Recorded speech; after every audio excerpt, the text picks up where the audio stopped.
Hello everyone, welcome back to my channel. तो दोस्तों, स्वागत है आप सबका हमारे इस चैनल पर, जहां हम बातें करते हैं फैशन, ब्यूटी, लाइफस्टाइल, पूजा पाठ से जुड़े हुए ऑल इन टॉपिक पर। मैं आपके साथ शेयर करती हूँ अपनी लाइफ का एक्सपीरियंस। तो फ्रेंड्स, जय श्री कृष्णा, राधे राधे। कैसे हैं आप सब? आशा करती हूँ आप लोग अच्छे होंगे। मैं भी बिल्कुल ठीक हूँ। आज का वीडियो तुलसी विवाह पर है। तुलसी विवाह बताऊँगी, तुलसी जो है विवाह संस्कार बताऊँगी, सब कुछ बताऊँगी। वैसे ये कार्तिक मास का 35वां अध्याय भी है ये, तो ये अंतिम यहाँ पर हम जो है पूर्ण विराम लगा देंगे इसके बाद। सो तुलसी विवाह विधि, ये 35वां अध्याय भी है, इसमें तुलसी विवाह विधि भी है और इसी में मैं आपको तुलसी विवाह संस्कार भी बता दूंगी। तो चलिए हम वीडियो को स्टार्ट करते हैं। तुलसी विवाह विधि क्या है, कैसे हमें तुलसी जी का विवाह करवाना है। तुलसी वन में या अपने घर में 1 महीने तक सेवा करके रखे गए तुलसी के पौधे की उपस्थिति में तुलसी विवाह करने का सशास्त्र वचन है। यह कार्य उत्तरायण, सूर्य में और गुरु तथा शुक्र के उदय काल में ही करना चाहिए। कार्तिक मास में भीष्म पंचक एकादशी से पूर्णिमा तक में यह शुभ कार्य करना चाहिए।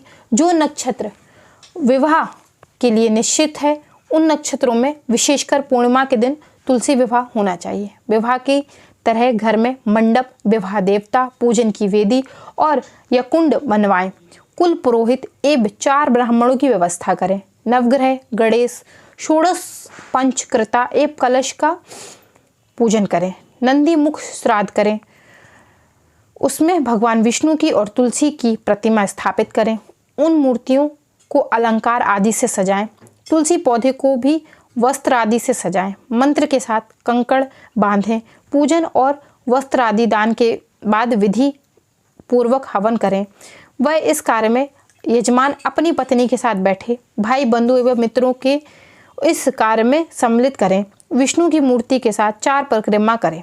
शांति कारण का पाठ एवं विष्णु की स्तुति का वचन करें।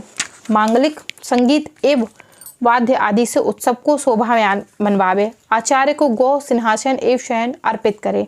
ब्राह्मण को वस्त्र आदि दक्षिणा दे और सुमधुर भोजन कराए। इस प्रकार तुलसी की प्रतिष्ठा करके जो कोई विष्णु जी को अर्पित करता है, उसके पूर्व जन्म में किए हुए पाप नष्ट हो जाते हैं। तुलसी विवाह संस्कार। तुलसी विवाह के दिन यजमान कुशा के आसन पर उत्तर की ओर मुख करके बैठे। प्राणायाम एवं शरीर शुद्धि के बाद देश काल, संवत, तिथि आदि का उच्चारण करता हुआ संकल्प करे। आज अमुक गोत्र का उच्चारण करे। मैं उत्तर में अपने नाम का उच्चारण करे। अनेक प्रकार के पापों को शांति के लिए, अपनी मनोकामना की सिद्धि के लिए, विष्णु भगवान की कृपा प्राप्त करने के लिए तुलसी विवाह संपन्न करने का संकल्प करता हूँ। इसके बाद गणेश जी का ध्यान करते श्लोक का अर्थ पढ़े। जो शिव जी के गणों के नायक हैं, जिनका मुख हाथी के मुख की आकृति का है, जिन्हें पीपल और यमुना के फल प्रिय लगते हैं। उमा जिनकी माता हैं, जो गणेश का विनाश कर देते हैं, जो शोक का विनाश कर देते हैं, उन विधान विनाशक गणेश जी का चरण कमलों में प्रणाम करता हूँ। गणेश स्तुति के बाद जो धार्मिक श्लोक, कविता, भजन, स्मरण है, उन्हें प्रेम के साथ गाएं। फिर नवग्रह शांति के लिए हाथ जोड़कर यह श्लोक का अर्थ पढ़ें।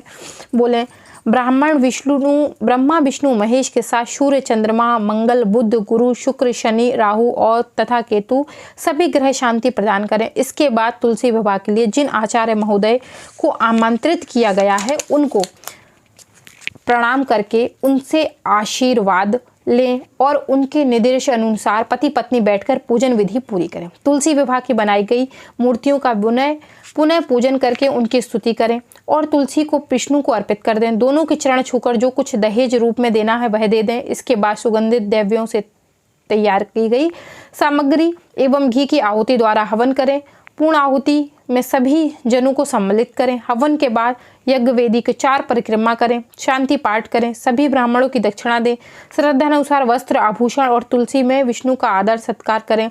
सिंहासन सहित मूर्तियों के साथ सभी सम्मान सहित कुल पुरोहित या आचार्य को प्रदान कर दें। इसके बाद पुनः विष्णु की स्तुति करते हुए श्लोक का अर्थ पढ़ें, जिनके नाम स्मरण करने से तप यज्ञ की क्रिया निश्चित रूप से पूर्ण हो जाती है। उन अश्वनी विष्णु भगवान को प्रणाम करता हूँ, जो लोग अपने नाम, गोत्र एवं शाखा के उच्चारण के साथ तुलसी का हाथ विष्णु भगवान को सौंपते हैं, उन्हें कन्यादान का फल प्राप्त होता है। सौभाग्य, विद्या, धन की प्राप्ति होती है।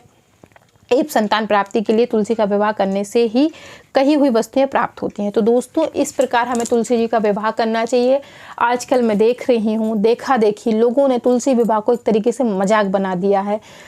इनफैक्ट होता ही है कि हम शादी कर देते हैं तुलसी जी की, फिर उनको दान नहीं करते, घर में ही रख लेते हैं। बच्चे आजकल तुलसी जी का विवाह कर रहे हैं। कायदे से तुलसी जी का विवाह पति पत्नी को करना चाहिए। गांठ बांध के बैठा जाता है, विधि विधान से कन्यादान किया जाता है, 4-5 ब्राह्मण बुलाए जाते हैं, वस्त्र आभूषण दान किए जाते हैं, सोना गहना कपड़ा दहेज रूप में जो कुछ हम अपनी पुत्री को देते हैं वो सब हम दान करते हैं। तो तुलसी विवाह बहुत बड़े स्तर पर होता है। ऐसा नहीं है कि बस आपने एज ए पूजा कर ली, आप सिर्फ साधारण पूजा करिए। इसीलिए मैं सबको कहती हूँ कि आप साधारण पूजा करिए। उस दिन माँ तुलसी की विधि विधान से देव उठनी एकादशी पर पूजा कर लीजिए, तुलसी विवाह पर माँ तुलसी की पूजा कर लीजिए, विष्णु जी की पूजा कर लीजिए। आजकल एक जो चीज़ मैंने नई नोटिस में ली वो देखा देखी लोगों ने ना तुलसी विवाह का मजाक बना दिया है। सब लोग एक तुलसी जी एक शालिग्राम जी लेके बैठ जाते हैं, वहीं घर में अपना जैसे जो कुछ करना होता है कर लेते हैं, फिर तुलसी जी का दान ही नहीं करते। इससे भयानक दोष लगते हैं। बहुत व्याख्या है इनकी। स्कंद पुराण में आप पढ़िए, तुलसी विवाह अगर विधि पूर्वक नहीं करवाया है आपने तो उसका पाप लगता है। तो अगर आप विवाह करवा रहे हैं तो विधि पूर्वक करवाइए। जैसे आप अपनी बेटी का विवाह कर रहे हैं ठीक वैसे ही, वो एक वनस्पति भले ही है माँ तुलसी, लेकिन ऐसा नहीं है कि फिर आप उनको ऐसे ही करें। जैसे आप अपनी बेटी का विवाह करते हैं वैसे ही उनका विवाह करिए। घर में आप अपने परिवारजनों को इकट्ठा करिए, कन्यादान के लिए व्रत रहिए, विधि विधान से पंडित जी को बुलाइए, 2-3 दिन की जो रस्में हैं तेल की हल्दी की उन सबको पूरा करिए। इस प्रकार से होता है तुलसी विवाह और तुलसी संस्कार। तो इस वीडियो मैंने आपको सब कुछ बता दिया। दोस्तों आशा करती हूँ ये वीडियो आपको पसंद आई होगी। और ये जो तुलसी जी का मैंने आपको बताया, ये मैंने कार्तिक महात्म्य की कथा से बताया है, इसको स्कंद पुराण से लिया गया है और स्कंद पुराण में भी यही लिखा हुआ है। तो आशा करती हूँ ये वीडियो आपको पसंद आई होगी। अगर पसंद आई है तो then like share subscribe comment करना मत भूलिए। इंस्टाग्राम पे जरूर ज्वाइन कर लीजिएगा, वहाँ मैं लेटेस्ट वीडियो की अपडेट शेयर करती रहती हूँ। तो मैं मिलती हूँ विद न्यू वीडियो, तब तक के लिए जय Shri Krishna, Radhe Radhe, bye bye friends, bye bye.